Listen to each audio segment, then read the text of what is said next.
Waktunya bersaat teduh dengan Tuhan melalui bacaan Alkitab satu pasal sehari dalam kitab Nabi-Nabi Kecil bahagian ke-11 seri yang ke-10.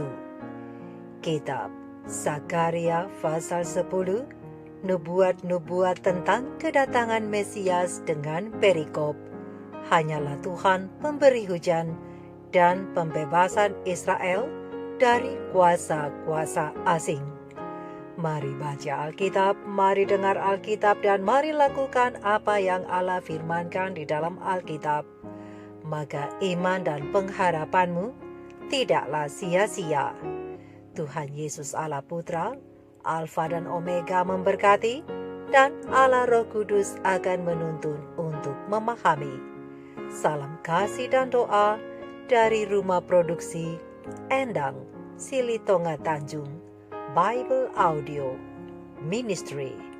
Mari memulainya dengan doa dalam hati.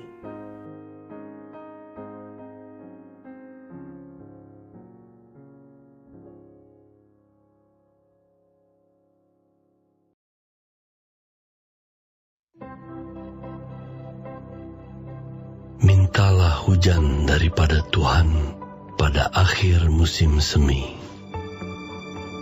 Tuhanlah yang membuat awan-awan pembawa hujan deras, dan hujan lebat akan diberikannya kepada mereka, dan tumbuh-tumbuhan di padang kepada setiap orang. Sebab apa yang dikatakan oleh terafim adalah jahat, dan yang dilihat oleh juru-juru tenung adalah dusta, dan mimpi-mimpi yang disebutkan mereka adalah hampa, serta hiburan yang diberikan mereka adalah kesia-siaan. Oleh sebab itu, bangsa itu berkeliaran seperti kawanan domba dan menderita sengsara sebab tidak ada gembala. Terhadap para gembala akan bangkit murkaku, dan terhadap kepala-kepala kawanan kambing aku akan mengadakan pembalasan. Sebab Tuhan semesta alam memperhatikan kawanan ternaknya, yakni kaum Yehuda, dan membuat mereka sebagai kuda keagungannya dalam pertempuran. Daripada mereka akan muncul batu penjuru, daripada mereka akan muncul patok kemah, daripada mereka akan muncul busur perang, daripada mereka akan keluar semua penguasa bersama-sama. Maka mereka akan seperti pahlawan yang menginjak-injak musuh, seakan-akan itu lumpur di jalan.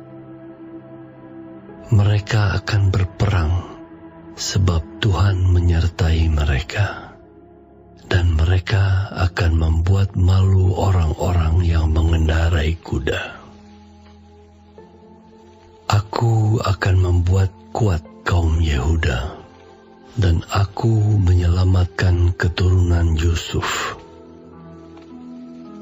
Aku akan membawa mereka kembali, sebab aku menyayangi mereka. Dan keadaan mereka seakan-akan tidak pernah ditolak oleh aku.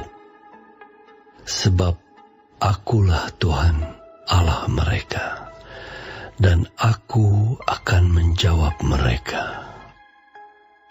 Efraim akan seperti seorang pahlawan, hati mereka akan bersukacita seperti oleh anggur. Anak-anak mereka akan melihatnya, lalu bersukacita, dan hati mereka bersorak-sorak karena Tuhan. Aku akan bersiul memanggil mereka, dan aku akan mengumpulkan mereka. Sebab aku sudah membebaskan mereka, dan jumlah mereka menjadi banyak seperti dahulu. Sekalipun aku telah menyerahkan mereka ke antara bangsa-bangsa, tetapi di tempat-tempat yang jauh, mereka akan ingat kepadaku. Mereka akan hidup bersama-sama anak-anak mereka, dan mereka akan kembali. Aku akan membawa mereka kembali dari tanah Mesir, dan dari Asyur aku akan mengumpulkan mereka. Aku akan membawa mereka masuk ke tanah Gilead dan ke Libanon, sehingga tidak ada tempat lagi bagi mereka. Mereka akan menyeberangi laut Mesir, dan ia akan memukul gelombang di laut, sehingga segala tempat yang dalam di sungai Nil menjadi kering. Kebanggaan Asyur akan diturunkan, dan tongkat kerajaan Mesir akan lewat. Aku akan menguatkan mereka, dan mereka akan bermegah di dalam nama Tuhan. Demikianlah firman Tuhan.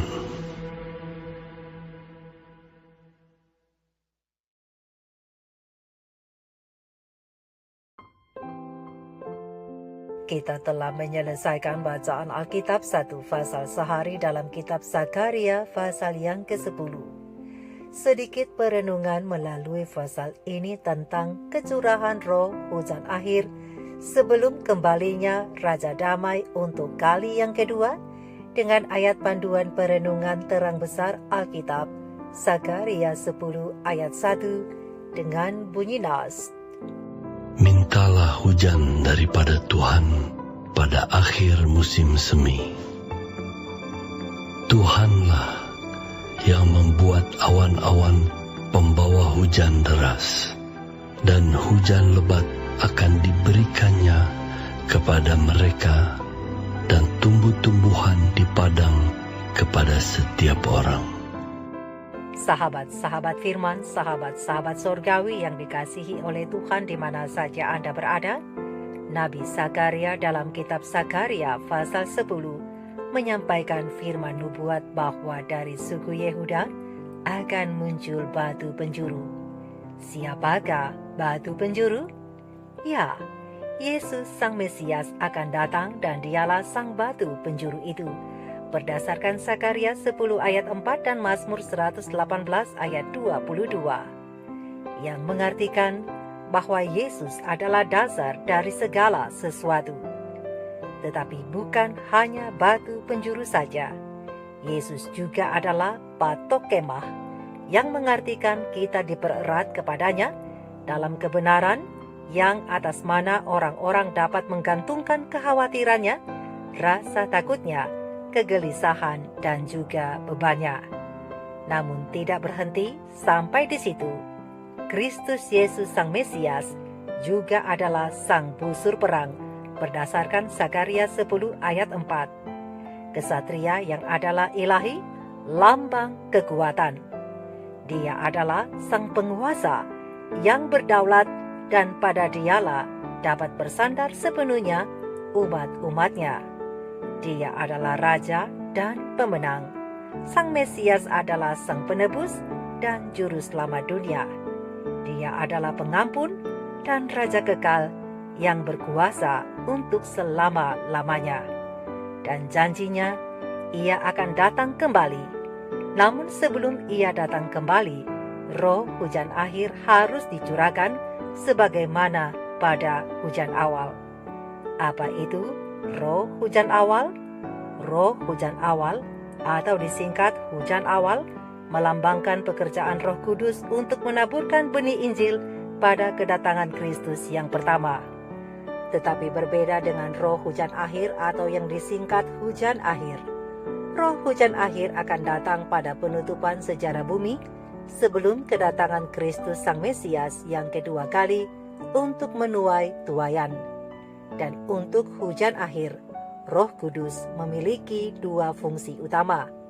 Yang pertama, mendewasakan karakter orang percaya untuk panen, dan yang kedua, untuk memungkinkan pekabaran terakhir Injil di seluruh dunia untuk mempersiapkan suatu umat bagi kedatangan Kristus. Untuk itulah, Nabi Zakaria berkata, "Mintalah hujan kepada Tuhan pada akhir musim." Sebab hujan akhir akan memperlengkapi umat beriman untuk kebangunan dan reformasi sejati. Namun sebelum hal itu terjadi, akan datang hujan akhir palsu yang akan ditandai dengan luapan emosi dan kegembiraan yang tidak terkendali. Sebagai contoh, kita merasa sedang memuji Tuhan. Kita memuji Tuhan sambil melompat-lompat, kita menyanyi-nyanyi dan berkata-kata sambil menangis histeris, dan kita merasa kita sedang dipenuhi oleh Roh Kudus. Padahal sesungguhnya tidak. Kita hanya terpengaruh oleh keadaan di sekitar kita dan hanya oleh karena musik yang begitu keras. Apa yang kita rasa sebagai penghiburan sorga itu ternyata tidak nyata. Oleh sebab itu, Zakaria pasal 10 ayat 2 bahagian akhir menyatakan bahwa hiburan yang diberikan mereka adalah kesia-siaan. Dan tanpa sadar, tanpa kita sadari, sebenarnya kita ini sudah bagaikan kawanan domba yang berkeliaran dan menderita sengsara sebab tidak ada tuntunan yang benar. Dan akhirnya, pandangan yang harusnya dapat fokus atau terarah pada kebenaran Tuhan akan menjadi berkurang, bahkan cenderung tumpul. Ketahuilah, sahabat-sahabatku, akan ada doktrin yang palsu juga, dan mimpi-mimpi atau penglihatan palsu, dan banyak yang akan tertipu, kecuali mereka yang memahami dengan benar kebenaran firman Tuhan dan menghidupkannya setiap hari. Untuk itulah, pena ilham ilahi roh nubuat kisah para rasul halaman 43 alinea kedua, halaman 41 alinea kedua dan ketiga, dan halaman 44 alinea pertama sampai alinea yang keempat menasihati kita bahwa bukanlah bukti yang meyakinkan bahwa seorang manusia adalah seorang Kristen oleh karena ia menyatakan kegembiraan rohani di bawah keadaan yang luar biasa. Ingat, kesucian bukanlah kesucian oleh karena kegairahan yang meluap-luap, tetapi oleh penyerahan sepenuhnya kepada kehendak Allah, yaitu hidup dari setiap perkataan yang keluar dari mulut Allah, yaitu melakukan kehendak Bapa kita yang di sorga, yaitu mempercayai Allah dalam pergumulan, dalam kegelapan, sebagaimana dalam terang, dan berjalan oleh iman, bukannya oleh penglihatan, serta bergantung kepadanya dengan keyakinan yang sepenuhnya dan bersandar pada kasih-Nya. Dengan kuasanya yang besar, Allah dapat bekerja jika manusia itu mau menyerahkan diri mereka kepada pengendalian Roh Kudus. Janji tentang Roh Kudus tidak terbatas pada satu zaman saja atau satu bangsa saja, karena Kristus menyatakan bahwa pengaruh ilahi dan juga Roh Kudus-Nya harus menyertai para pengikutnya sampai kesudahan. Sejak hari Pentakosta sampai kepada waktu ini, penghibur itu atau Roh Kudus telah diutus kepada semua orang yang menyerahkan diri mereka kepada Tuhan dan kepada pekerjaannya, juga kepada semua orang yang sudah menerima Kristus sebagai juru selamat pribadi. Roh Kudus datang sebagai penasihat, penyuci, pembimbing, dan saksi. Lebih dekat orang-orang percaya berjalan dengan Allah, maka lebih jelas dan berkuasa pula lah mereka menyaksikan kasih penebus dan anugerahnya yang menyelamatkan. Seperti pria dan wanita yang melalui abad-abad penganiayaan dan ujian yang panjang, sebagian besar dari mereka bersuka cita karena hadirat Roh dalam kehidupan mereka telah berdiri sebagai tanda-tanda dan mujizat-mujizat di dalam dunia, di hadapan malaikat-malaikat dan manusia. mereka telah menyatakan kuasa yang mengubahkan dari kasih penebusan. Oleh sebab itu kita perlu tahu bahwa mereka yang pada hari Pentakosta yang dipenuhi dengan kuasa dari atas itu bukan berarti mereka dibebaskan dari penggodaan dan pergumulan selanjutnya. Sebab sedang mereka bersaksi untuk kebenaran, mereka berulang kali diserbu oleh musuh-musuh kebenaran yang berusaha merampok dari mereka pengalaman Kristen mereka. Mereka dipaksa bergumul dengan kuasa yang dikaruniakan oleh Allah untuk mencapai ukuran kedewasaan pria dan wanita di dalam Kristus Yesus. Setiap hari mereka berdoa untuk persediaan rahmat supaya mereka boleh mencapai lebih tinggi dan tetap lebih tinggi kepada kesempurnaan ilahi. Di bawah pekerjaan Roh Kudus yang terlemah sekalipun dengan melatih iman kepada Allah, belajar memperbaiki kuasa-kuasa yang dipercayakan dan disucikan murni, bersih dan mulia. Sebagaimana dalam kerendahan hati mereka menyerahkan diri kepada pengaruh yang membentuk dari Roh Kudus, maka mereka akan memperoleh kepenuhan Allah dan dibentuk menurut rupa ilahi. Pekerjaan Roh Kudus dengan jelas ditentukan dalam perkataan Kristus, yaitu dan kalau Ia datang, Ia di sini adalah Roh Kudus, Ia akan menginsafkan dunia akan dosa, kebenaran dan penghakiman. Yohanes 16 ayat 8. Roh Kuduslah yang menghukumkan dosa.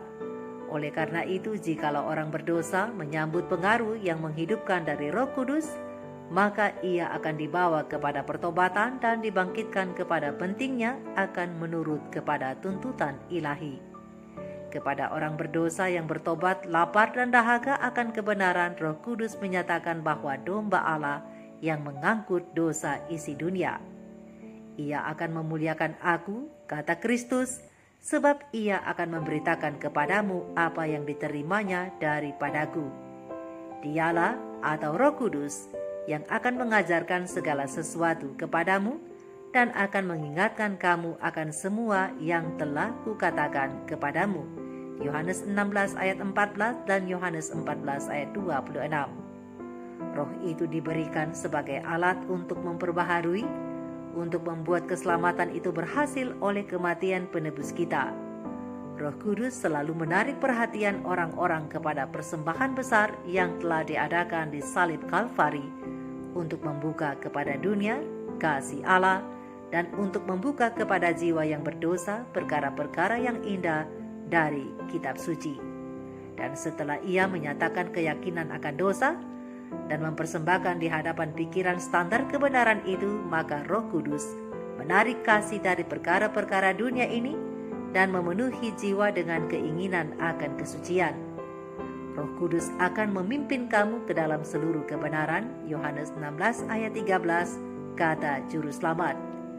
Jika manusia rela untuk dibentuk, akan ada satu penyucian untuk segala makhluk, dan Roh Kudus akan mengambil perkara-perkara Allah dan mencapkannya kepada jiwa. Oleh kuasanya, jalan kehidupan akan dijadikan begitu jelas sehingga tidak seorang pun perlu bersalah dalamnya. Sahabat-sahabat firman, di bawah gambaran hujan awal dan akhir yang jatuh di tanah timur pada waktu pembibitan dan panen, para nabi Ibrani termasuk Nabi Zakaria menubuatkan penganugerahan rahmat rohani dalam ukuran yang luar biasa atas gereja Tuhan.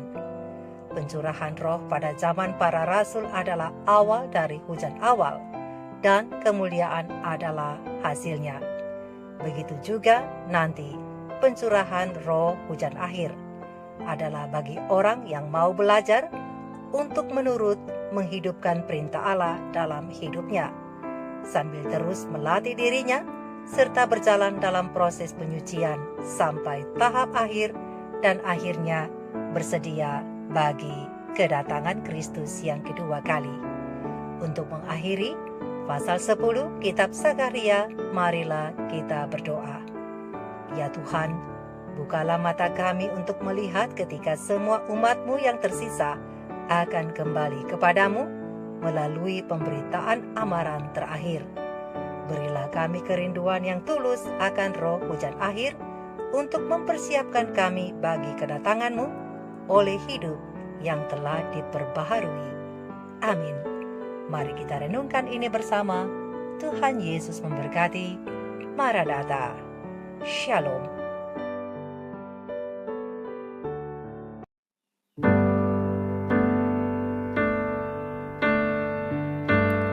Peganglah tanganku, Roh Kudus, setiap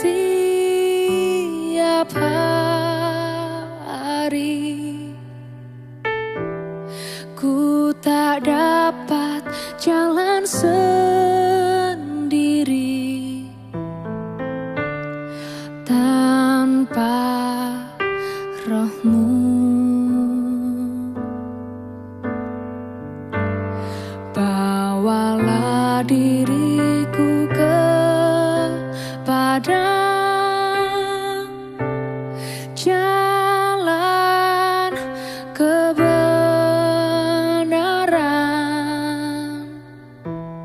agar ku tidak tersesat,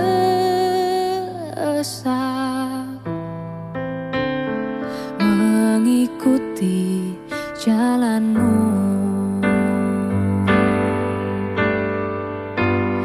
Peganglah tanganku, Roh Kudus, setiap hari. Ku tak dapat jalan sendiri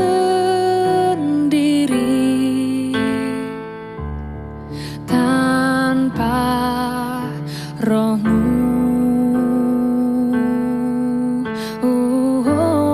Bawalah diriku kepada jalan kebenaran, agar ku tidak tersesat,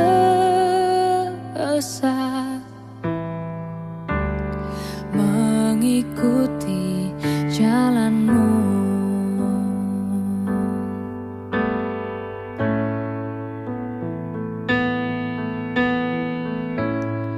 Peganglah tanganku, Roh Kudus, setiap hari. Ku tak dapat jalan sendiri tanpa Roh-Mu.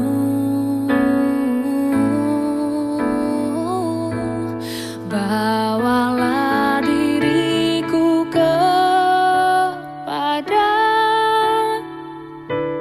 jalan kebenaran, agar ku tidak tersesat,